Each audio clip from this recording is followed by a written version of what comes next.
ان الحمد للہ نحمده ونصلی علی رسولہ الکریم اما بعد فاعوذ باللہ من الشیطان الرجیم بسم اللہ الرحمن الرحیم تبارک الذی جعل فی السماء بروجا وجعل فیہا سراجا وقمرا منیرا صدق اللہ العظیم۔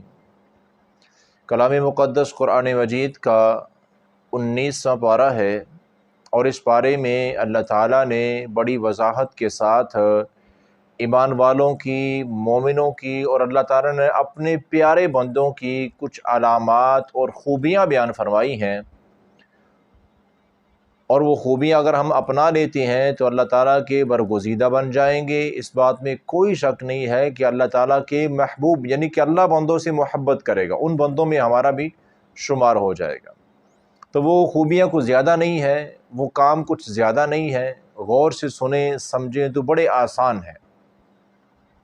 سب سے پہلے اللہ تعالیٰ کا فرمان ہے وَعِبَادُ الرَّحْمَنِ الَّذِينَ يَمْشُونَ عَلَى الْأَرْضِ هَوْنًا۔ جو رحمان کے بندے ہیں، یا اللہ تعالیٰ کہتے ہیں جو میرے صحیح معنوں میں بندے ہیں نا، ان کی یہ ایک خوبی ہے کہ وہ زمین پر جب چلتے ہیں تو بڑی عاجزی کے ساتھ چلتے ہیں، ان کی چال میں تکبر نہیں ہوتا، ان کے چلنے سے کسی کو تنگی نہیں ہوتی، اس انداز میں چلتے ہیں کہ ان کے چلنے سے کوئی بندہ پریشان نہیں ہوتا ہے، کسی کو تنگی نہیں ہوتی ہے، عاجزی انکساری کے ساتھ، بغیر تکبر کے ساتھ وہ دنیا میں زندگی گزارتے ہیں، اور یہ میرے بندوں کی پہلی خوبی ہے۔ اللہ نے مال و دولت دیا ہے، عہدہ دیا ہے، کسی بڑے خاندان میں سے تعلق ہے، جو کچھ بھی ہے، جسمانی طاقت اللہ نے بڑی دے رکھی ہے، پھر بھی ظلم زیادتی نہیں، عاجزی اپنائیں، یہی اللہ والوں کی خوبی ہے، اور یہی لوگ اللہ کو پسند ہے۔ نمبر 2، دوسری خوبی جو اللہ تعالیٰ نے بیان کی ہے وَإِذَا خَاطَبَهُمُ الْجَاهِلُونَ قَالُوا سَلَامًا۔ میرے بندوں کی یہ دوسری بڑی اہم ترین خوبی ہے کہ وہ جاہلوں کے ساتھ بحث نہیں کرتے۔ ایک بندہ جس کو کسی مسئلے کا پتہ ہی نہیں ہے، علم ہی نہیں ہے، اس کے ساتھ گھنٹہ گھنٹہ بحث کرتے رہنا، اللہ فرماتے ہیں یہ میرے بندوں کی خوبی نہیں ہے۔ میرے بندوں کی علامت اور خوبی کیا ہے کہ وہ ایسے لوگ جب بات کرتے ہیں تو ان کو وہ سلام کہہ کے گزر جاتے ہیں، جاہلوں کے ساتھ بحث نہیں کرتے۔ ہاں کوئی بات کرنے کی ہے تو پوائنٹ کی کوئی بات کی، بس زیادہ لمبی چوڑی بحث نہیں کرنی۔ خاص کر ایسا بندہ جس کو علم ہی نہیں ہے، جو پڑھا لکھا نہیں ہے، جس کو مسئلے کی طے کا پتہ ہی نہیں ہے، تو اس کے ساتھ بہت لمبی بحث کرتے رہنا، فالتو کی بحثیں، یہ اللہ تعالیٰ کو پسند نہیں۔ اور تیسری خوبی اللہ تعالیٰ کا فرمان ہے کہ وَالَّذِينَ يَبِيتُونَ لِرَبِّهِمْ سُجَّدًا وَقِيَامًا۔ میرے بندوں کی یہ تیسری اہم ترین خوبی ہے کہ ان کی راتیں جو ہیں وہ عبادت میں گزرتی ہیں۔ راتیں ساری، رات آدھی یا رات کا کچھ حصہ، وہ رات کو عبادت ضرور کرتے ہیں۔ یہ تو عشاء کی نماز، یہ تو فرض ہے نا، فجر کی نماز فرض ہے، اس دوران جو وقت ہے عشاء کے بعد اور فجر سے پہلے، یہ فرمایا کہ میرے بندوں کی یہ خوبی ہے، یہ علامت ہے، اور یہ مجھے یہ بڑی پیاری عادت لگتی ہے کہ جب لوگ آرام کر رہے ہوتے ہیں تو میرے بندے سجدن و قیاما، سجدے کر رہے ہوتے ہیں، قیام کر رہے ہوتے ہیں، میری عبادت کر رہے ہوتے ہیں۔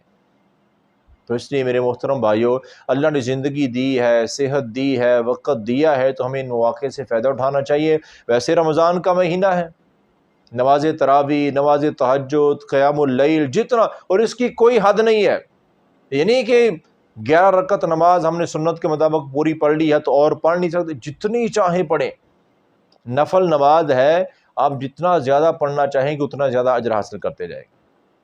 اور یہ صرف رمضان میں نہیں ہے، رمضان ہو یا غیر رمضان ہو، رمضان کے علاوہ ہو، اللہ والوں کی خوبی ہے کہ وہ رات کا کچھ حصہ کم از کم وہ اللہ کی عبادت میں ضرور گزارتے ہیں، اور یہ عمل اللہ تعالیٰ کو بہت زیادہ پسند ہے۔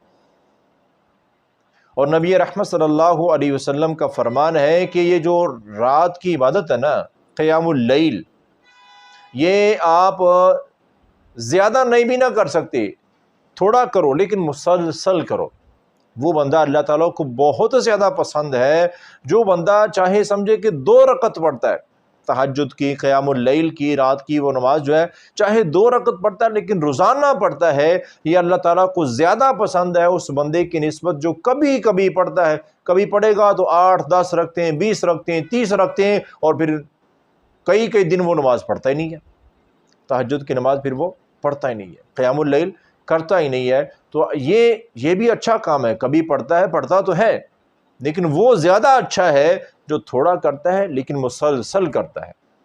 خیر الامور ادومها وان قل، بہترین کام وہ ہے جو مسلسل کیا جائے چاہے وہ تھوڑا ہی کیوں نہ ہو۔ چوتھی اہم ترین خوبی جو اللہ تعالیٰ نے اپنے نیک بندوں کی بیان کی ہے، والذین یقولون ربنا اصرف عنا عذاب جہنم، اللہ تعالیٰ کا فرمان ہے کہ میرے بندوں کی خوبی ہے کہ وہ مجھ سے جہنم کی پناہ ضرور مانگتے ہیں۔ میرے بھائیو، جہنم سے آزادی مانگنا یہ تو انبیاء کی سنت ہے، نیک لوگوں کی خوبی ہے، اللہ کے محبوب بندوں کی علامت ہے جو ہمیں اپنے اندر پیدا کرنی چاہیے۔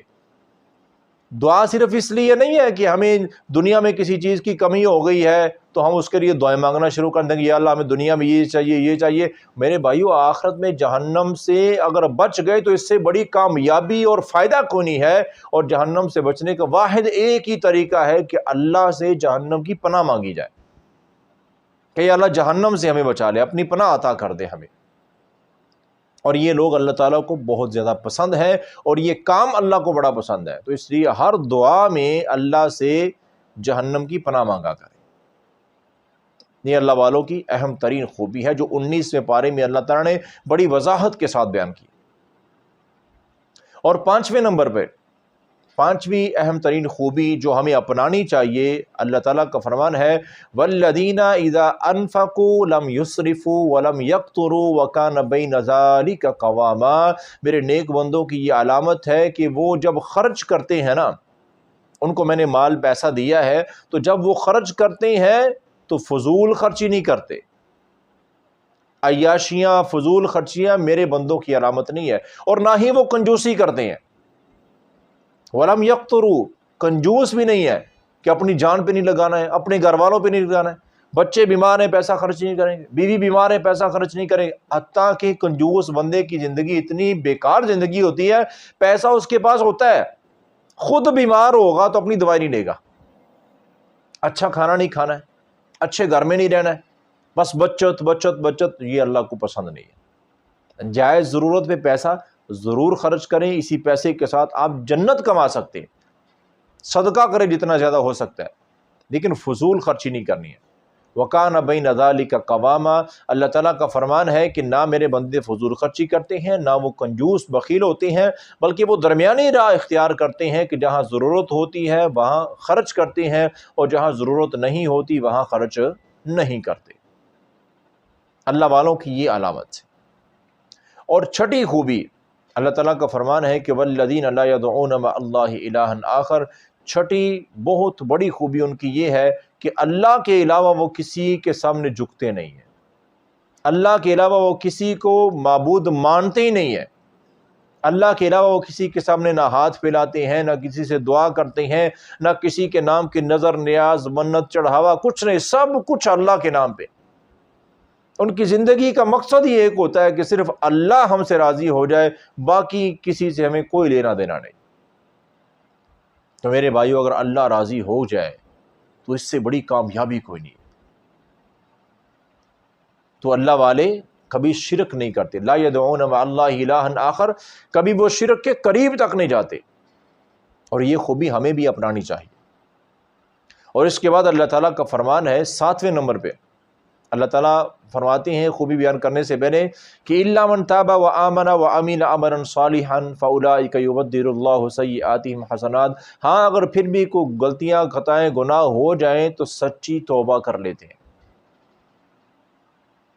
سچی توبہ، یہ جو غلطیاں جو پیچھے باتوں کا ذکر ہوا جن اصولوں کا، اگر وہ توڑ بیٹھے نا زندگی میں، تو مومن اللہ کا پیارا وہ ہے جو سچی توبہ کرے۔ اور سچی توبہ کس کو کہتے ہیں؟ سچی توبہ کہتی ہے کہ یا اللہ جو میں نے کیا مجھ سے ہو گیا، میں کر بیٹھا، میں نے جان بوجھ کے کیا، میں اس پر شرمندگی کا اظہار کرتا ہوں، آپ سے معافی مانگتا ہوں، اور آئندہ نہ کرنے کا وعدہ کرتا ہوں پوری زندگی کبھی یہ گناہ نہیں کروں گا. یہ ہے سچی اور پکی توبہ. آئندہ اگلی زندگی میں کبھی نہیں ایسا گناہ کروں گا، اب جو ہو گیا ہے کر بیٹھا ہوں مجھے معاف کر دے. تو یہاں پہ بدلے میں اللہ تعالیٰ کیا فرماتے ہیں؟ فَأُولَٰئِكَ يُبَدِّلُ اللَّهُ سَيِّئَاتِهِمْ حَسَنَاتٍ. اللہ تعالیٰ کا فرمان ہے کہ ایسے لوگوں کے تو گناہوں کو بھی ہم نیکیاں بنا دیتے ہیں. ان کے گناہ کر بیٹھے، سچی اور پکی توبہ کی ہے تو گناہ بھی اللہ تعالیٰ نیکیاں بنا دیتے. اور اسی طرح 8ویں اہم ترین خوبی اللہ والوں کی، اللہ کے نیک بندوں کی کون سی ہے؟ کہ والذین لا یشہدون الزور، کبھی بھی جھوٹی گواہی نہیں دیتے، کبھی جھوٹ نہیں بولتے. جھوٹ بولنا، جھوٹی گواہی دینا، صحیح بخاری اور صحیح مسلم کی حدیث سے پیارے آقا فرماتے ہیں صلی اللہ علیہ وسلم کہ ایک ہے گناہ اور ایک ہے گناہوں میں بڑے گناہ جن کو کہتے ہیں کبیرہ گناہ. اور حدیث پاک کے الفاظ ہیں اکبر الکبائر، اور کچھ گناہ ہیں جو بڑے گناہوں میں سے بھی چوٹی کے بڑے گناہ ہیں. وہ ہے ان میں سے ایک یہ بھی ہے کہ جھوٹ بولنا. گناہ، پھر کبیرہ گناہ، پھر کبیرہ گناہوں میں جو سب سے بڑے گناہ ہیں ان میں شمار ہوتا ہے جھوٹ بولنا. اور اللہ تعالیٰ کا فرمان کیا ہے کہ میرے بندے جھوٹ نہیں بولتے. جھوٹ بولنے والا میرا ہے نہیں، اور جو جھوٹ نہیں بولتا سچ بولتا ہے وہ میرا ہی ہے. یہ خوبی اللہ تعالیٰ اپنانے کا حکم بھی قرآن مجید میں دے چکے ہیں. تو اس لیے میرے محترم بھائیو، جھوٹ کو زندگی سے نکال دو. بے برکتی، بے سکونی الگ سے ہے، آخرت تباہ کر دیتا ہے جھوٹ. اس لیے اللہ تعالیٰ کا فرمان ہے کہ میرے بندے کبھی جھوٹ نہیں بولتے ہیں. اور 9ویں خوبی اللہ تعالیٰ کا فرمان ہے وَإِذَا مَرُّوا بِاللَّغْوِ مَرُّوا كِرَامًا، میرے بندے فضول کاموں میں ٹائم ضائع نہیں کرتے ہیں. جہاں کوئی لغو بات ہو رہی ہوگی، لغو فضول کام ہو رہا ہوگا، وہ آرام سے گزر جائے گا اپنے کام کو. وہ اپنی زندگی کو بامقصد گزارتے ہیں. فارغ وقت ہے بھی تو اس کو کسی ایسی جگہ وقت کو خرچ کرتی ہے کہ جو وقت ان کے لیے آخرت کے اعتبار سے فائدہ مند ثابت ہو. فالتو فضول جہاں چار بندے بیٹھے ہیں، گپیں چل رہی ہیں، کوئی مقصد نہیں ہے، بلا مقصد فضول کاموں میں فضول باتوں میں ٹائم ضائع کرنا، اللہ کہتے ہیں میرے بندوں کی علامت نہیں ہے. اگر میرے بننا ہے نا کہ میں تم سے محبت کروں، پھر یہ خوبی اپنانی پڑے گی، فضول کام اور فضول باتیں، فضول مجلسیں چھوڑ دو. اور آخر میں اللہ تعالیٰ کا فرمان کیا ہے؟ اللہ تعالیٰ فرماتے ہیں کہ میرے بندوں کی یہ علامت ہے، یہ خوبی ہے کہ وہ مجھ سے یہ دعا تو کبھی نہیں چھوڑتے. والذین، وہ اللہ تعالیٰ کے حضور دعا کرتے رہتے ہیں. اور اس سے پہلے اللہ تعالیٰ نے ایک خوبی بیان کی ہے 10ویں نمبر پہ، والذین اذا ذکروا بآیات ربہم لم یخروا علیہا صما وعمیانا. میرے بندوں کی یہ خوبی ہے کہ جب ان کے پاس میری قرآن کی آیتیں پڑھی جاتی ہیں نا تو توجہ سے سنتے ہیں. یہ نہیں کہ قرآن کا بیان ہو رہا ہو اور جو الفاظ ہیں لم یخروا علیہا صما وعمیانا، اندھے اور بہرے ہو کے گرتے نہیں ہیں. مطلب کیا ہے؟ آنکھیں بند کی ہوئی ہیں، دھیان کسی اور طرف ہے، سوچ بندہ کچھ اور رہا ہے اور قرآن سن رہا ہے، قرآن کا بیان ہو رہا ہے. نہیں میرے بھائی، جب قرآن کا بیان ہو پوری توجہ سے سننا ہے، سمجھنا ہے اور عمل کی نیت سے سمجھنا ہے کہ ہم نے اس پر عمل کرنا ہے. یہ خوبی اپنائیں گے تو اللہ تعالیٰ خود ہم سے محبت کرے گی. اور سب سے آخر میں اللہ تعالیٰ نے جو اپنے نیک بندوں کی ایک دعا کا ذکر کیا کہ میرے نیک بندے یہ دعا ضرور مانگتے ہیں. وہ دعا کیا ہے؟ والذین یقولون ربنا هب لنا من ازواجنا وذریاتنا قرۃ اعین. وہ اللہ سے دعا کرتے رہتے ہیں کہ یا اللہ ہماری بیویوں کو اور ہماری اولاد کو ہماری آنکھوں کی ٹھنڈک بنا دے. یہ اللہ سے مانگنا چاہیے. اور اس کے بعد والذین یقولون ربنا هب لنا من ازواجنا وذریاتنا قرۃ اعین وجعلنا للمتقین اماما. یا اللہ ہمیں ایسا متقی بنا کہ متقین کا ہمیں امام بنا دے. متقی لوگ ہمیں دیکھ کر رہنمائی حاصل کریں. متقی کہتے بھلا کس کو ہے؟ متقی کہتے ہیں گناہوں سے بچنے والے کو کہ یا اللہ ہمیں ایسا گناہوں سے بچا، ہمیں بچنے کی ایسی توفیق عطا فرما کہ لوگ ہمیں دیکھ کر گناہوں کو چھوڑے۔ یہ دعا اللہ والوں کی علامت ہے، اور یہ ساری کی ساری خوبیاں اللہ تعالیٰ نے 19ویں پارے میں سورہ فرقان کے بالکل آخری رکوع میں یہ ساری خوبیاں بیان کر دی ہیں۔ تو اللہ سے دعا ہے اللہ تعالیٰ ہمیں ان تمام خوبیوں کو اپنانے کی توفیق عطا فرمائے۔